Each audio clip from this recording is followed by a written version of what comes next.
Hi. I usually, after I upload to YouTube, they give me the option of post to YouTube or email to a friend. I usually email to a friend, but I somehow just press post to YouTube and I can't find it. But I know it must be in there. This one I'll be sure to email to you, and the other one I will find it and email you the link. So,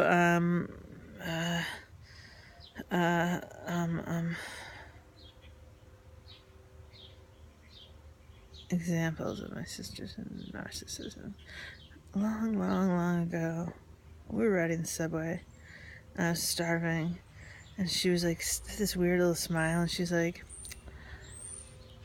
"Whenever, if I'm not hungry, the hunger of others is like totally unreal to me." And I was a child. I was like 10. Anyway, that's a good example. The fucking Charles, the fucking Patrick, friends with both wives, being above it all. You know all about that. And being really dismissive of me, like waving of her hand. That whole thing about inappropriate is like a ridiculous word. Is like a human resources word. That I was like sick and twisted. And there was no like shame, and she was shameless. No like, I know this is wrong. Nothing. I wonder when Paul's like, you don't know if everybody likes her. I wonder if people like Charles are sick to death of her because of her long-windedness and basically being his boss. And he has now been working closely with her since 2001, and maybe he's seen through her. I mean, he's a smart guy.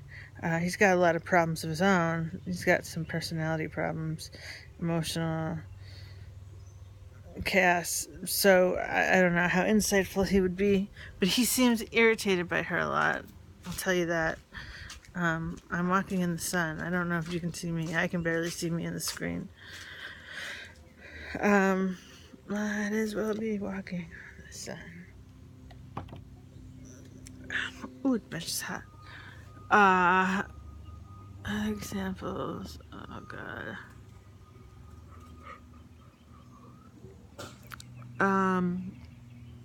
When we get into arguments, or when she and Jacqueline would get into arguments, or when she and Beast gets into arguments, she like, oh, you could say it's the lawyer thing, but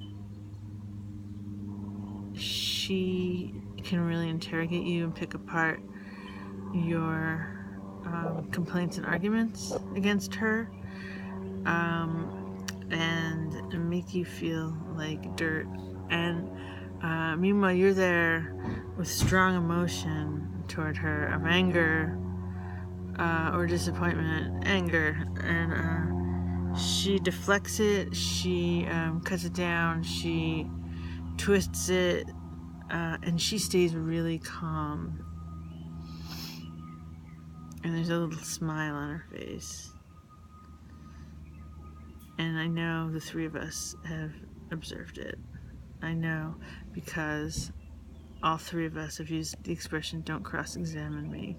Because she cross-examines, she asks question after question after question until it turns out you're wrong, you have no argument, you are mistaken.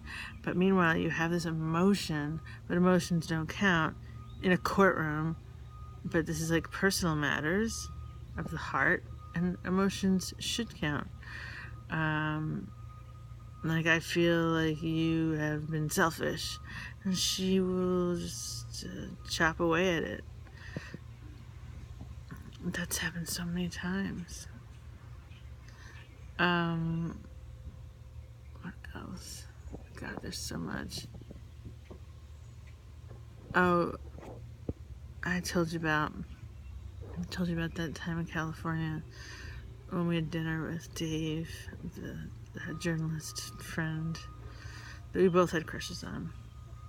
And I was with Kevin, and there was Dave and Carolyn. And we all had wine. She had wine, we all had wine. She wouldn't stop talking. She would not stop talking, like anecdote after anecdote after anecdote. And maybe each one had some funny niblet in it, or, like there was a little nugget in each thing, but it was relentless. And Kevin and I were uncomfortable. We talked about it, and Dave looked uncomfortable. And if one of us tried to talk, especially me, oh my God, she would just, like, it would be like, I ate a tomato. Oh, you ate a tomato? One time I was at a tomato vineyard and blah, blah, blah. Like, that kind of thing. That seems narcissistic. Don't blame the wine. We all had wine. I think that's an excuse. Oh, weirdness with my father long, long ago, while he was alive.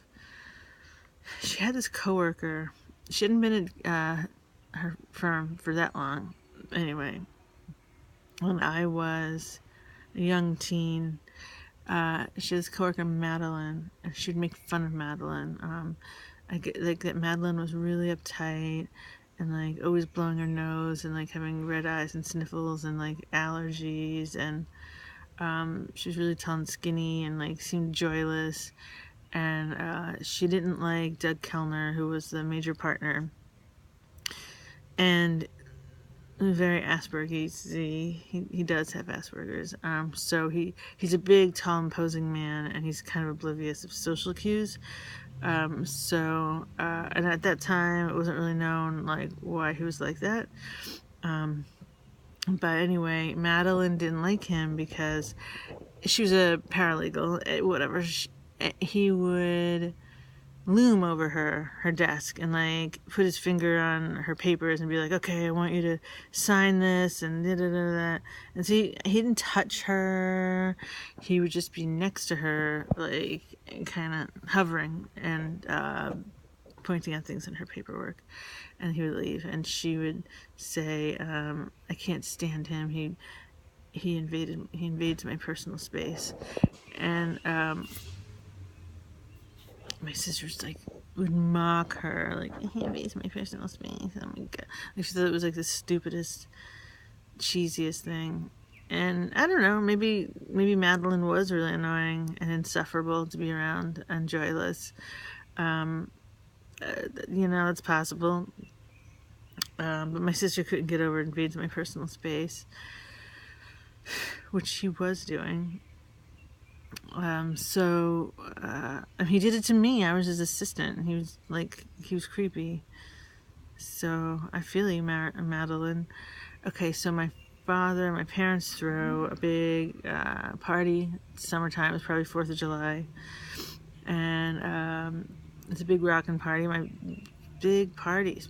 Big parties. And they were fun, except for the time I got molested.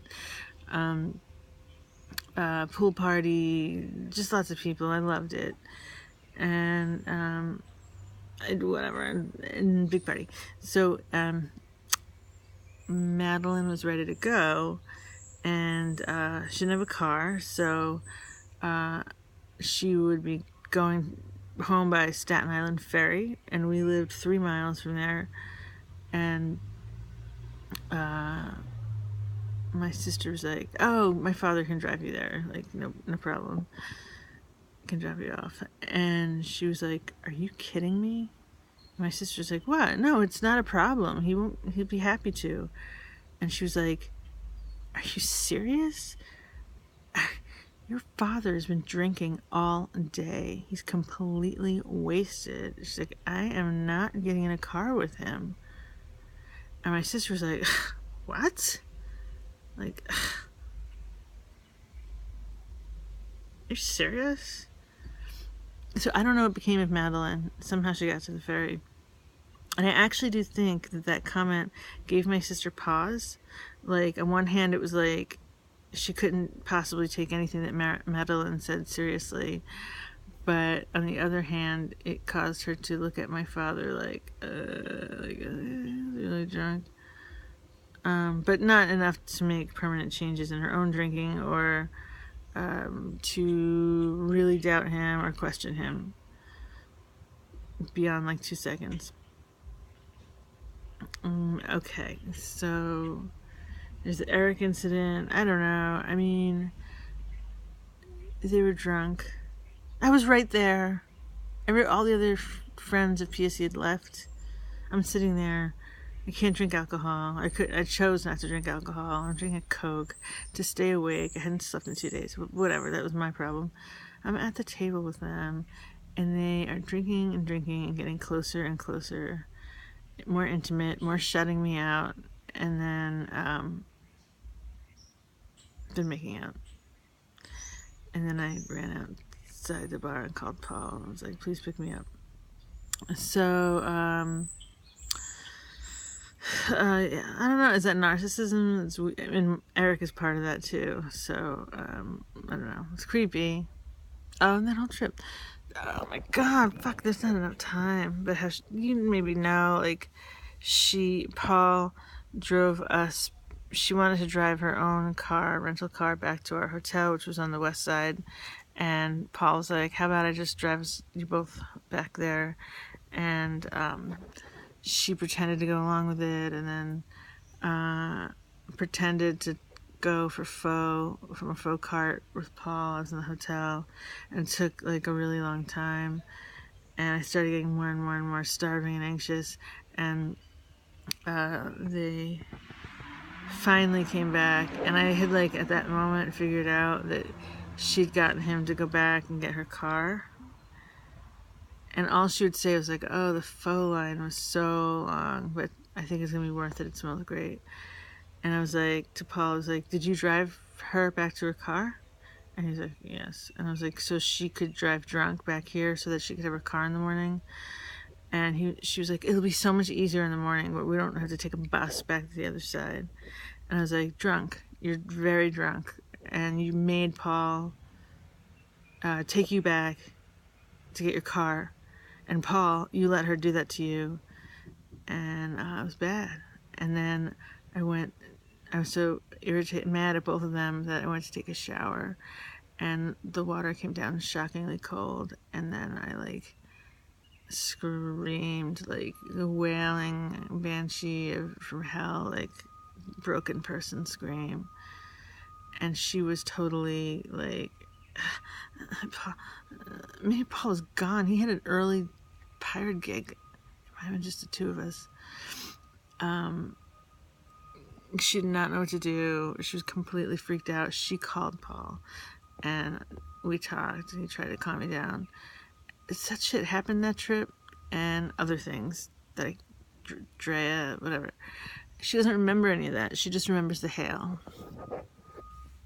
I don't know if it's narcissism or just insanity. Not dust on my phone. Okay, with my minute left, I just want to tell you that Paul just told me before he left that Beast decided to lease a car, and she leased as my sister said, a car that is marketed to black men, and it's like a Cutlass Sierra or something with a big grill, and she's really excited about it, and she parks it on the street. And my sister's worried about her parking it on the street because it's a highly desired item, I guess. And why does she have to get a black car? Is she black, or does she hate black people? What is the answer? She's really proud of it. Okay, got to go.